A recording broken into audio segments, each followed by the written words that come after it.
खिलाफ बगावत करना एक नेचुरल प्रोसेस है जो सदियों से चली आ रही है। लेकिन झुंड में रहने वाले शेर ऐसे छोटे मोटे विद्रोह से निपटना जानते हैं। ये अपने शिकार को छल या बल हर कीमत में पा ही लेते हैं।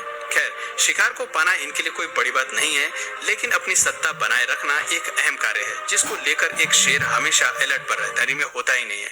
लेकिन क्या आपने सोचा है कि सवाना में अगर कभी कोई जीव इन्हें हराने की कोशिश करते हैं तो क्या होता है? आज की वीडियो में हम कुछ ऐसे ही रोमांचक बैटल ऑफ लेकर आए हैं जो विशेष तौर पर शेर और भैंसों के बीच लड़ी गई है। अब ये देखना दिलचस्प होगा कि बैटल ऑफ में कौन किसे हरा पाता है। ये बात हर कोई जानता है कि शेर धरती के सबसे बड़े वाइल्ड कैट्स में से एक है और दूसरी तरफ बफेलोस जानवरों की एक अलग प्रजाति है। तकनीकी रूप से देखा जाए तो इन दोनों जानवरों के बीच प्रतिस्पर्धा का सवाल ही नहीं उठता, क्योंकि शेर फूड चेन का टॉप प्रेडेटर है जबकि भैंस शेर की फूड लिस्ट का हिस्सा है। आमतौर पर जब भी ये जानवर टकराते हैं तो जीत शेर की ही होती है, लेकिन कभी कभी कई ऐसे मामले सामने आते हैं जहां भैंस अपने रक्षण के लिए हर तरकीब अपनाती है।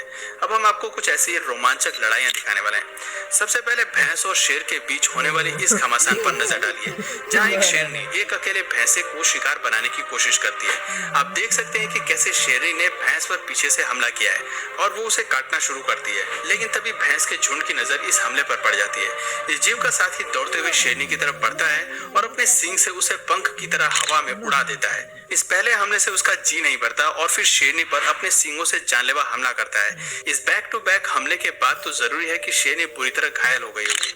हमारी पहली बैटल ऑफ में भले ही भैंस की जीत हुई हो, लेकिन दूसरी क्लिप में शेरनी पहले से ही शिकार को चारों खाने चित कर चुकी है। वो इस लजीज गोश्त को किसी भी कीमत पर खोना नहीं चाहती, लेकिन लगता है कि वो अपना भोजन इतनी आसानी से नहीं खा पाएगी।